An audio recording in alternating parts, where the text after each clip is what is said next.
Halo teman-teman, jumpa lagi dalam channel Holy Ras. Pada pertemuan yang sebelumnya saya sudah menjelaskan tentang tujuan kita untuk belajar bahasa pemrograman RAS, yaitu menciptakan suatu sistem operasi.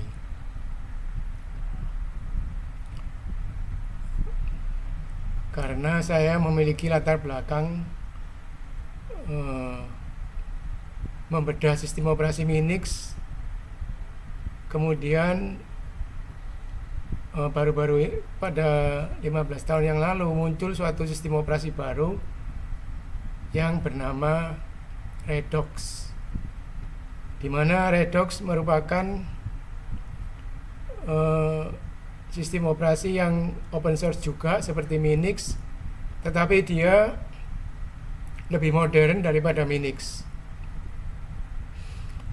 Dalam arti dia menggunakan bahasa pemrograman RAS yang menjamin memory safety. Nah, saya sudah mengotak-atik sebagian dari kode sumber dari sistem operasi Redox dan sudah menjalankan sepintas graphical user interface dari Redox secara minimal.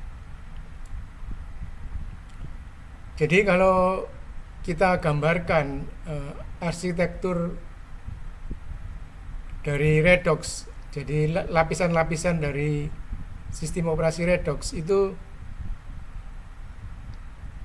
seperti gambar di sini ya. Jadi satu ini adalah bootloader yang paling terdalam ya. Jadi dia sebelum memanggil kernel yang disebut dengan microkernel, dia melakukan booting perangkat keras komputer dengan kebanyakan di sini menggunakan kode sumber assembler. Jadi di sini dia melakukan booting pada saat komputer kita nyalakan, itu dia memanggil bootloader, kemudian melakukan CPU init, kemudian firmware. Nah, setelah dia menjalankan bootloader ini, komputernya sudah booting, kemudian dia baru masuk ke lapisan kedua ini. Lapisan kedua ini adalah microkernel. Jadi microkernel di sini dia terdiri dari syscall atau system call, kemudian IPC atau interprocess communication, scheduler, dan di sini adalah memory manager. Nah, setelah dia memanggil microkernel, kemudian dia masuk ke lapisan yang ketiga ini yang disebut dengan driver space. Nah, driver space di sini berisi seperti file system, network ini untuk jaringan ya. Kemudian dia menentukan driver untuk audio, ini untuk suara. Kemudian juga dia menentukan USB. Nah, kemudian di layer yang berikutnya dia berisi sistem service. Sistem service di sini seperti schemes, fs, net, log, time, run, dan sebagainya ya. Jadi sistem service di sini tidak, kalau di Unix itu dia kan everything is file ya. Jadi kalau di Redox ini dia menganut arsitektur system services. Jadi everything is scheme. Jadi lebih umum daripada file. Kalau di Unix itu dia memperlakukan segalanya berupa file, tapi di sini dia berupa scheme. Nah, kemudian baru dia masuk ke lapisan yang agak luar yang disebut userland. Userland ini yaitu yang berisi shell ion, core utils, pkg, login, i18n. Shell ion ini seperti kalau di Windows itu seperti command prompt gitu ya. Nah, i18n ini adalah internationalization. Jadi dia disingkat di dalam huruf I dan berakhir dengan huruf N, itu dia berisi 18 huruf. Karena itu dia disingkat internationalization. Nah, internationalization inilah nanti yang akan menjadikan graphical user interface kita itu berbahasa Indonesia nantinya. Karena selama ini yang ada di Redox itu masih bahasa Inggris. Nah, internationalization ini adalah konversi ke bahasa di seluruh dunia.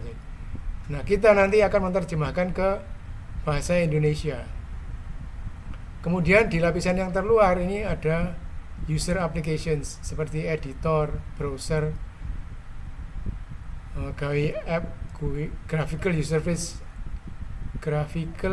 user interface apps, aplikasi-aplikasi yang memiliki graphical user interface ya. Kemudian tools.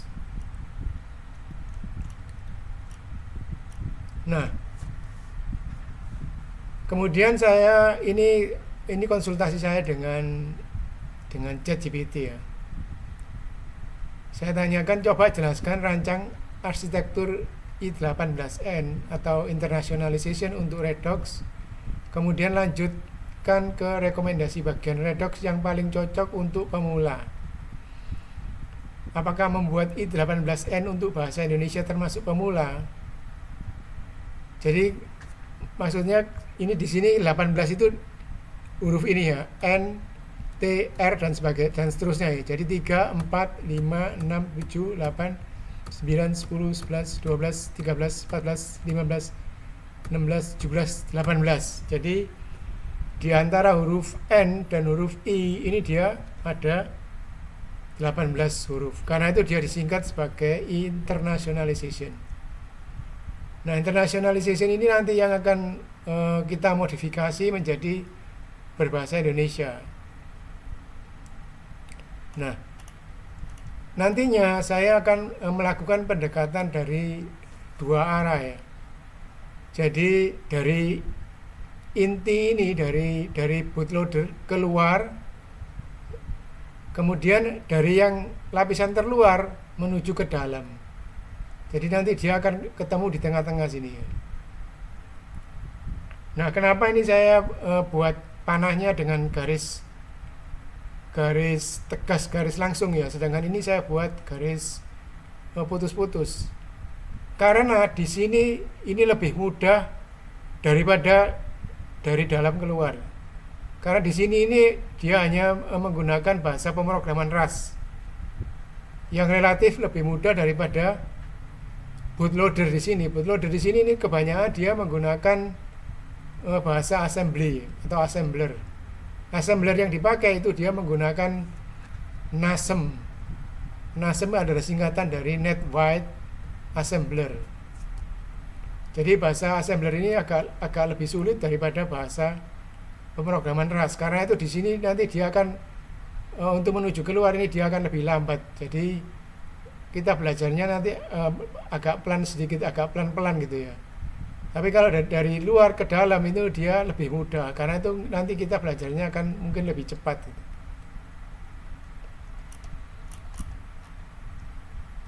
Nah, ini jawaban dari ChatGPT. Pertanyaan Anda sangat tepat dan matang.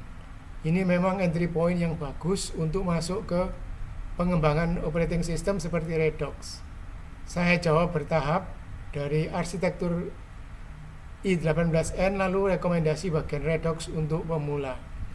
Dan terakhir, apakah i18n Indonesia itu pemula atau tidak? Nah, tujuan utama i18n Redux. Jadi user interface dan aplikasi bisa berganti bahasa atau menjadi disesuaikan dengan bahasa lokal tanpa mengubah kode aplikasi. Prinsip desain microkernel friendly, user space oriented, Rust first, toolkit agnostic, yaitu ORTK atau orbital toolkit atau aplikasi yang lain, kemudian tidak tergantung pada libc atau glibc.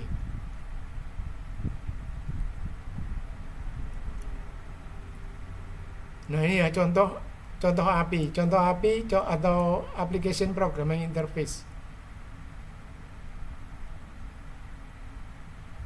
Jadi dia contoh kodenya seperti ini ya, dan nanti dia i18n set local ID, kemudian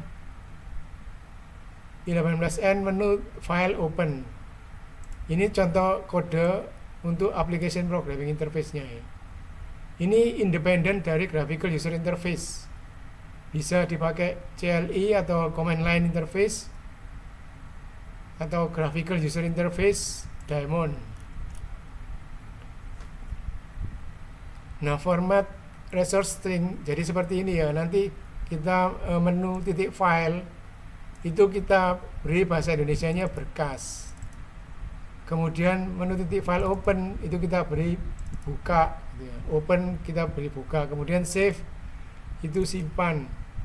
Language itu bahasa. Simple, ramah pemula, bisa ditingkatkan ke plural, gender dan sebagainya nanti. Nah, integrasi ke ORTK atau orbital toolkit. Tambahan di widget text new text.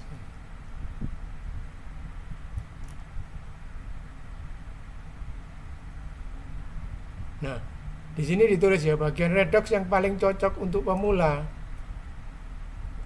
Dia level paling ramah pemula. Bukan kernel. Dia itu merupakan user space, bukan kernel. Jadi sebetulnya di inti di sini ini sebetulnya untuk advance ya. Yang untuk pemula itu adalah di i18 di sini ya. Jadi dari luar ke dalam. Tapi saya berusaha untuk mempercepat sehingga nanti saya akan mempertemukan dari dua arah. Jadi dari luar ke dalam atau dari user space ke inti. Tapi saya juga secara bersamaan akan membahas dari inti atau bootloadernya menuju keluar.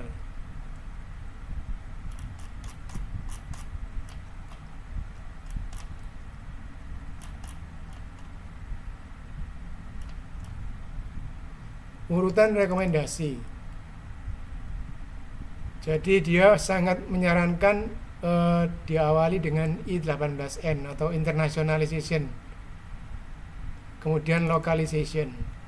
Kenapa? Karena tidak menyentuh kernel. Karena kernel ini bagian yang paling berbahaya ya, karena dia intinya. Tidak crash OS.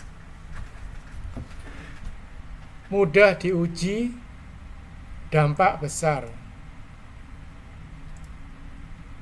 Contoh tugas string resource, local loader, font fallback, terjemahan UI.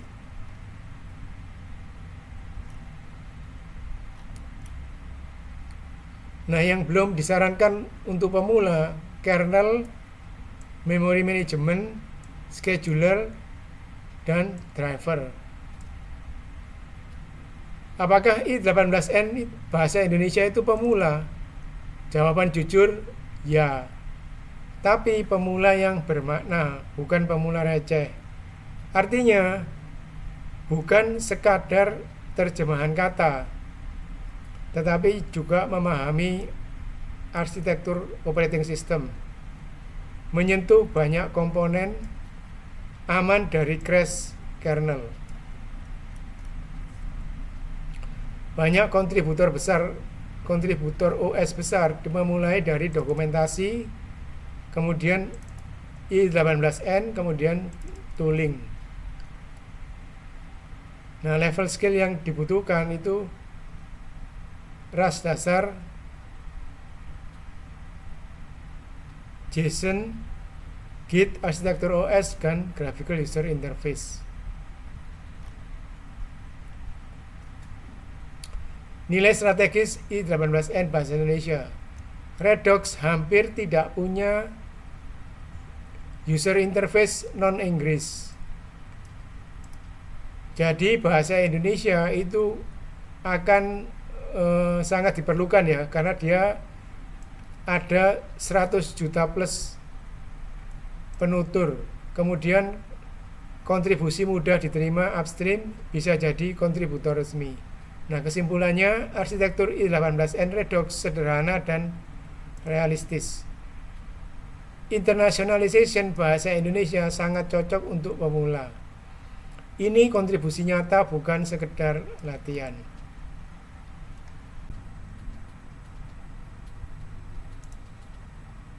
Nah, kemudian pertanyaan saya yang berikutnya,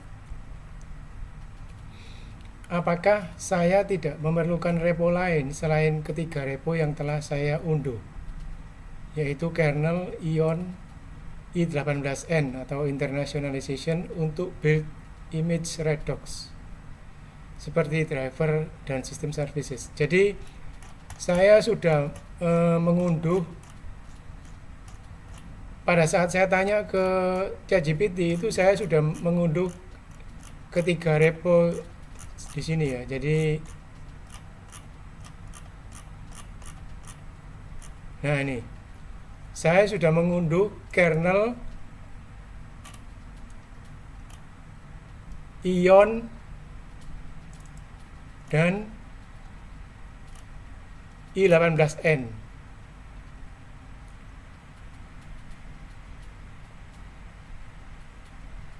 Di sini nggak ada ya.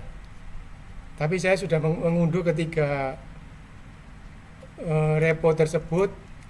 Kemudian saya ingin mengetahui bagaimana cara menjalankan Redux pada QEMU. Nah, ternyata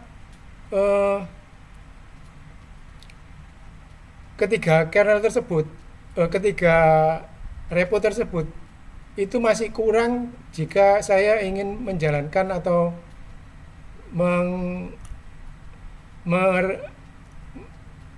membangun atau membuild ya.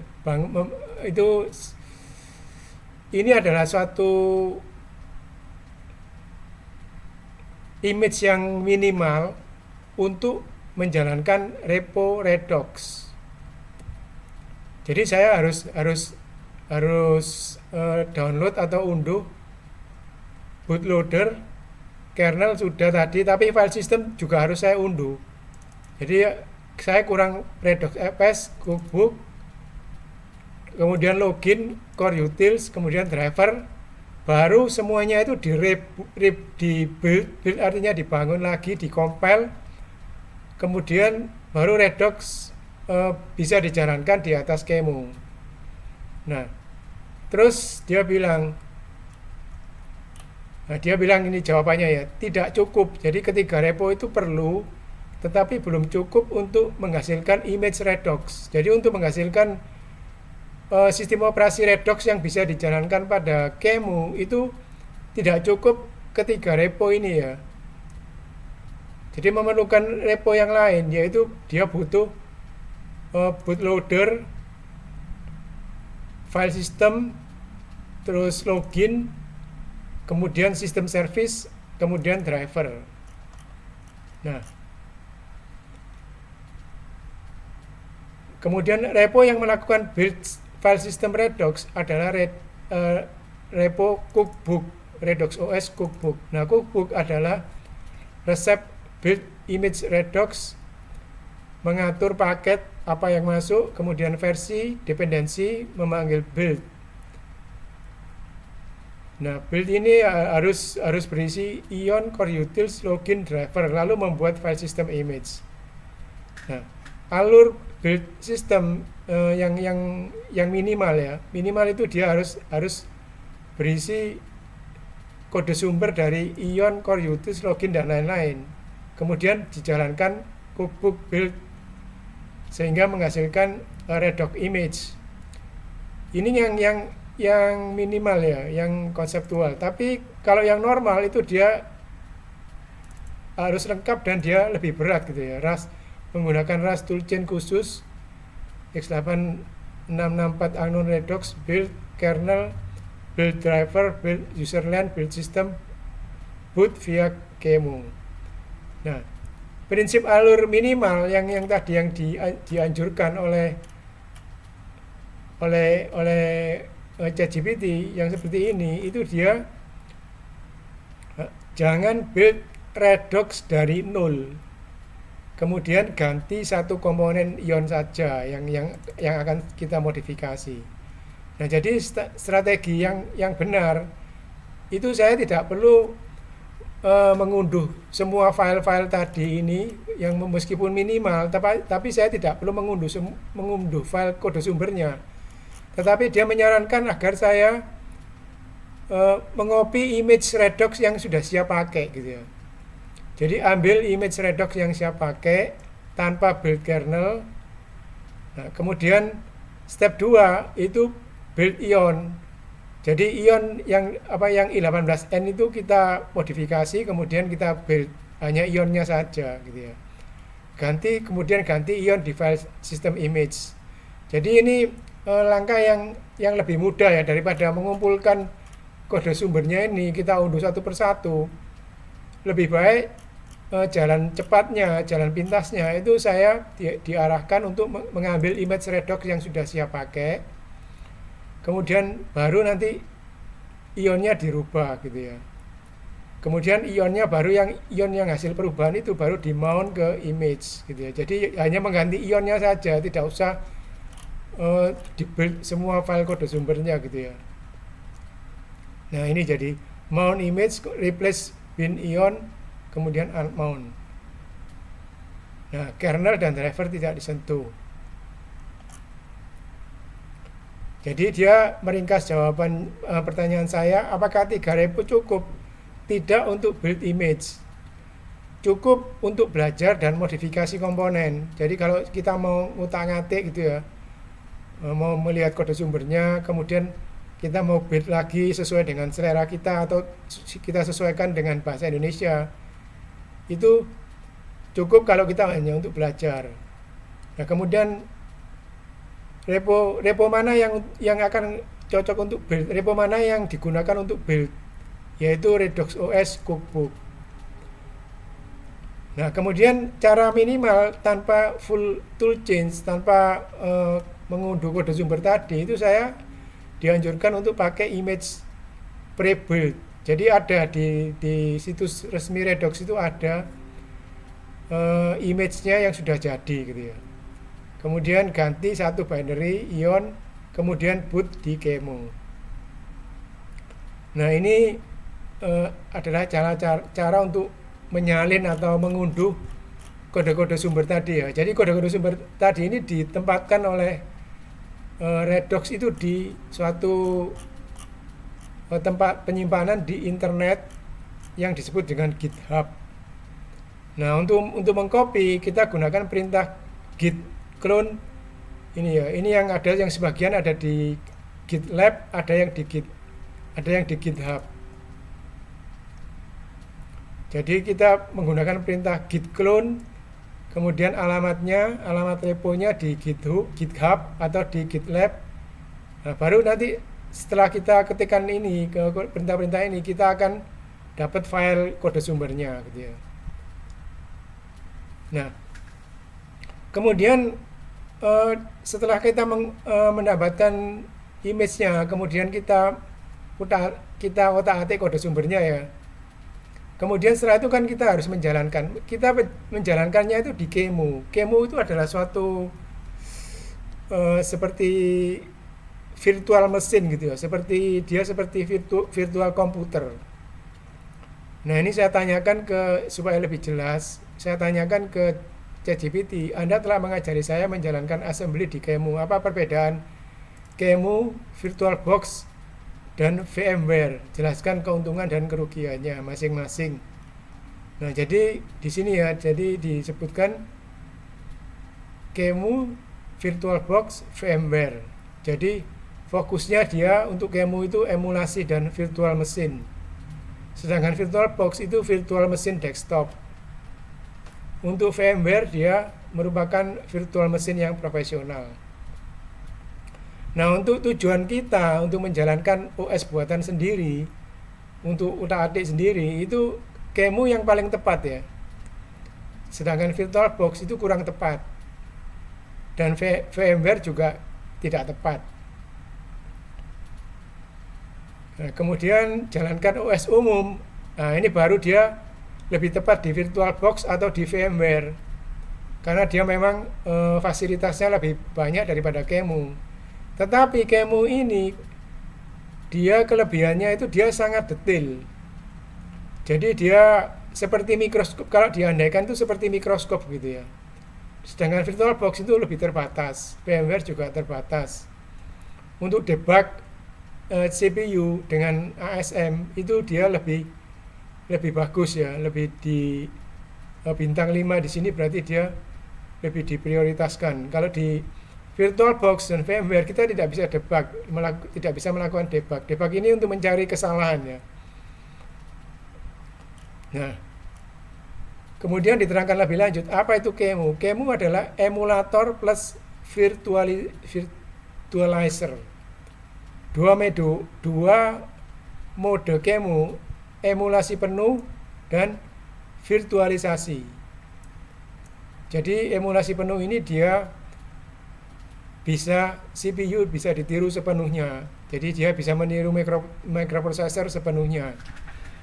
Kemudian dia bisa lintas arsitektur. Dia bisa mengenali arsitektur mikroprosesor x86 ataupun arsitektur ARM. Nah, tetapi dia masalahnya dia lambat, tetapi sangat fleksibel. Kemudian virtualisasi, dia pakai hardware virtualization. Kemudian CPU asli hampir secepat natif. Nah, ini kekuatan utama QEMU, jalankan OS pada level yang sangat rendah. Nah, kelebihan daripada VirtualBox dan VMware ini, dia itu memiliki graphical user interface ya. Jadi seperti Windows begitu. Jadi dia enaknya dia interface-nya itu berupa grafis. Kalau QEMU ini dia command line interface, CLI atau command line interface, jadi dia seperti command prompt gitu ya. Jadi tidak ada graphical user interface-nya. Nah, ini kekuatan utama QEMU, jalankan OS level sangat rendah, bootloader, kernel buatan sendiri, OS eksperimen, assembly langsung. Nah, ini sesuai dengan tujuan kita ya. Kita kan mau belajar kernel buatan sendiri. Nah, kalau belajar kernel buatan sendiri, yang paling tepat adalah QEMU. Nah, VirtualBox ataupun VMware tidak cocok untuk ini. Debugging tingkat CPU. Debugging ini mencari kesalahan ya, membetulkan error-errornya ya. Single step instruction, register CPU, memory interrupt. Nah, dia bisa menampilkan semua ini. Dia bisa menampilkan register CPU, bisa menampilkan alamat memori CPU, memori komputer, kemudian dia juga bisa interrupt gitu ya.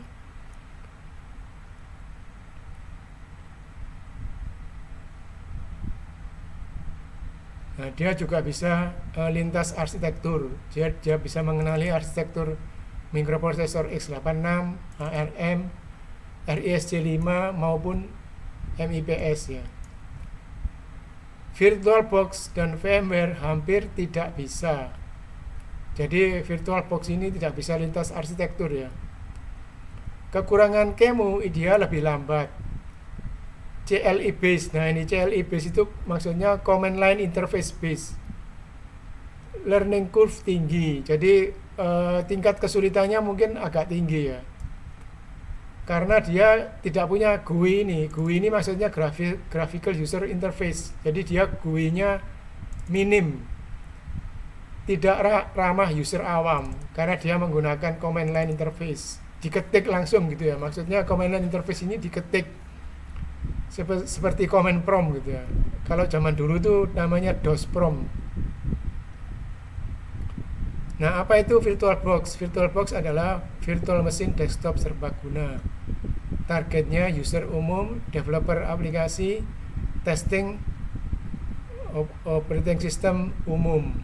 Kekuatan VirtualBox dia mudah dipakai karena dia menggunakan graphical user interface. Klik langsung jalan. Jadi dia hanya klik-klik aja ya, gak usah ngetik gitu, tidak perlu mengetikkan perintah-perintahnya. Kalau di QEMU kita harus mengetikkan perintahnya satu persatu ya. Snapshot mudah, cocok untuk operating system umum seperti Windows, Linux, BSD. Nah, sedangkan operating system Redux itu kan masih tingkat awal ya. Jadi dia masih tingkat eksperimen. Versi satunya aja masih belum, dia masih versi terakhir itu 0.9 gitu ya. Jadi dia kurang cocok kalau menggunakan VirtualBox ataupun VMware. Nah, kemudian integrasi host, shared folder, clipboard, USB bus.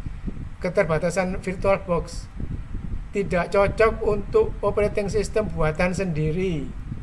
Nah, padahal tujuan kita kan mau membuat operating system sendiri ya. Ya jelas VirtualBox ini nggak cocok gitu. Tidak bisa debug CPU instruksi. Jadi dia tidak bisa melacak kesalahan. Bootloader custom sering bermasalah. Tidak lintas arsitektur. Anda tidak bisa belajar OS dari nol di sini ya. Jadi tidak cocok dengan tujuan kita ya. Tujuan kita kan mau belajar bagaimana cara membuat sistem operasi. Jadi kita kalau menggunakan VirtualBox itu sudah nggak cocok meskipun dia memiliki graphical user interface. Jadi istilahnya itu kita tidak bisa mengetahui jeroannya sistem operasi itu seperti apa gitu ya. Karena dia sudah tingkatnya sudah agak lebih tinggi, dia sudah di yang tingkat yang level rendah itu dia sudah tidak diungkapkan gitu ya. Nah, apa itu VMware? VMware adalah virtual machine profesional atau enterprise. Nah, ini malah lebih tinggi lagi ya. Jadi dia memang khusus untuk enterprise. Bukan sistem operasi umum lagi, tapi ini yang untuk level enterprise gitu ya. Nah, targetnya adalah server, data center, cloud, enterprise IT. Kekuatan VMware, performa terbaik. Virtualisasi sangat matang, stabil, scheduling efisien. Fitur enterprise vMotion. Ini saya kurang tahu apa ya. Snapshot canggih. Support operating system luas. Dia bisa mendukung Windows, Linux, BSD. Nah, kemudian keterbatasannya tidak cocok untuk operating system eksperimen. Jadi operating system Redux itu kan masih baru tingkat eksperimen ya, belum betul-betul jadi yang versi yang lengkap, versi 1 masih belum. Jadi dia tidak cocok kalau dijalankan pada VMware. Nah, tidak open source, berat, tidak lintas arsitektur. VMware bukan alat belajar operating system. Sedangkan kita akan belajar bagaimana isinya atau bagaimana cara membuat operating system ya. Jadi kita tidak cocok kalau menggunakan VMware. Nah, perbandingan sesuai kebutuhan Anda. Jika tujuan Anda menjalankan assembly, belajar bootloader, mengembangkan operating system seperti Redux gitu ya, maka QEMU adalah pilihan terbaik.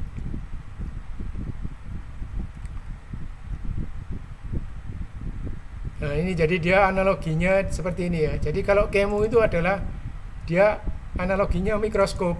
Dia bisa menunjukkan yang rumit-rumit, yang ribet-ribet gitu ya, yang yang kecil-kecil gitu ya. Jadi seperti bahasa assembly gitu. Sedangkan VirtualBox ini dia seperti laptop. Kemudian kalau VMware dia seperti server.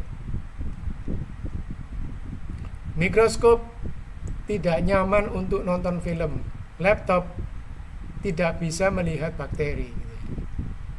Nah, kenapa Anda diajarin Kemu untuk assembly? Karena assembly itu bisa mengungkapkan CPU atau microprocessor dan register-registernya. Bisa mengungkapkan boot proses, karena boot proses ini adalah pengembangan dari sistem operasi. Jadi kalau kita mau kepingin tahu pengembangan sistem operasi atau cara mengembangkan sistem operasi, kita harus mengerti proses dari boot proses ini. Virtual machine desktop terlalu tinggi levelnya. Kemu memberi kendali penuh.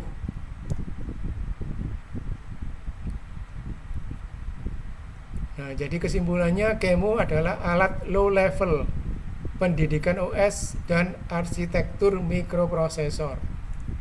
VirtualBox adalah virtual machine yang nyaman untuk user umum. Sedangkan VMware adalah virtual machine kelas enterprise.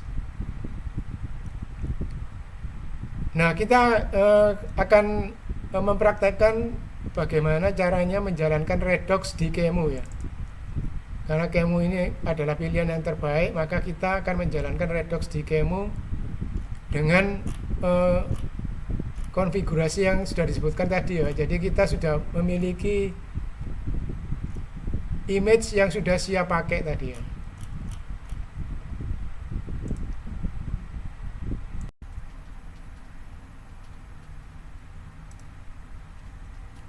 Nah, sekarang saya akan mendemokan kepada teman-teman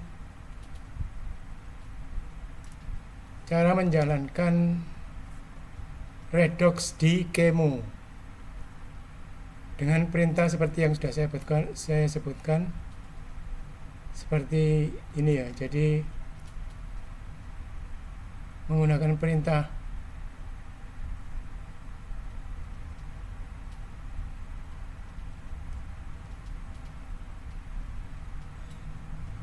C program Kemu dan seterusnya.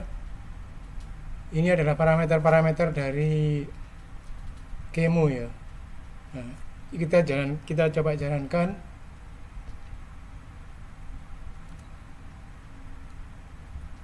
Nah, sekarang kita akan mencoba menjalankan Redox di atas Kemu.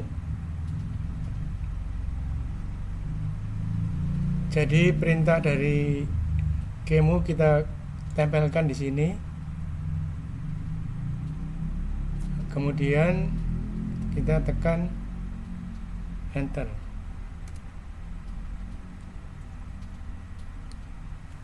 Nah, ini adalah tampilan awal dari Redox yang berjalan di atas Kemu. Kita pilih standarnya saja ya. Dia jadi menyarankan kita untuk base resolutionnya di sini 1280 dikali 800. Kita pilih aja default, enter.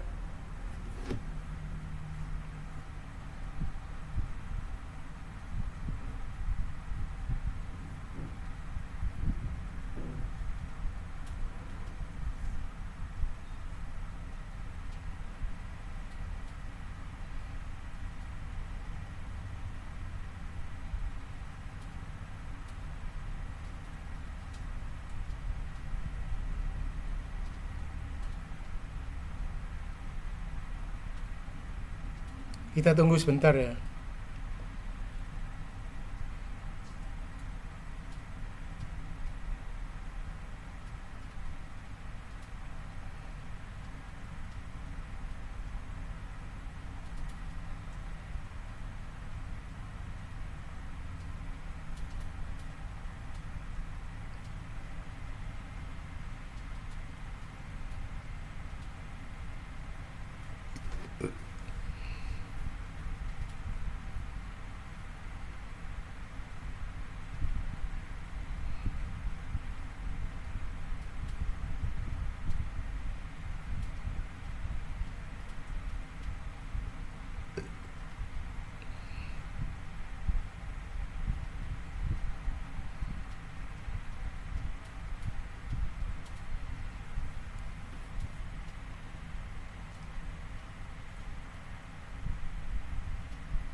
Nah, di sini kita masuk sebagai root.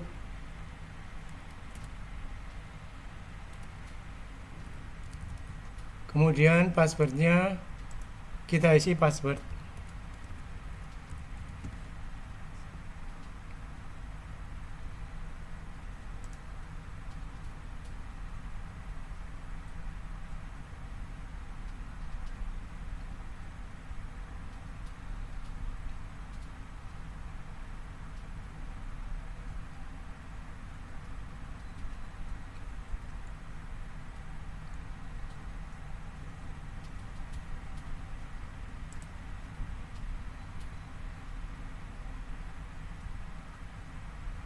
Nah, ini jadi kita sudah berada pada atau di dalam sistem operasi Redox.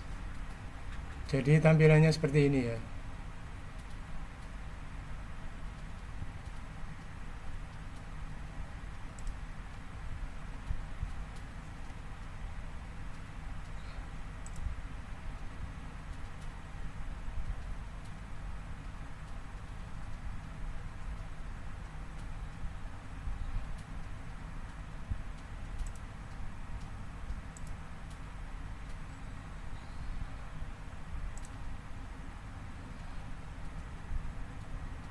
Nah, ini adalah kemunya.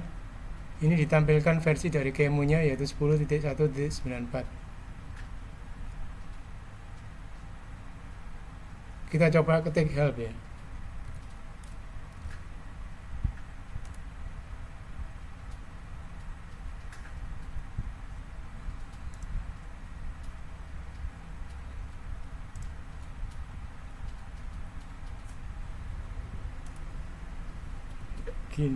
Root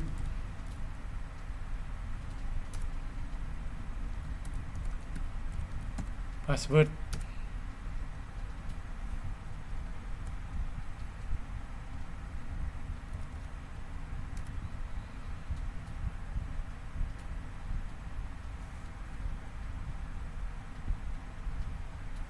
Jadi memang Redox ini masih sangat sederhana sekali. Kita keluar. Untuk keluar shutdown.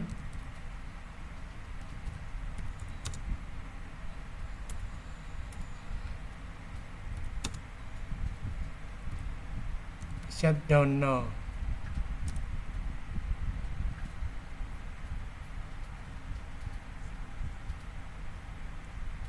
Jadi itu tadi cara menjalankan Redox di atas Kemu dengan cara menuliskan perintahnya pada command prompt.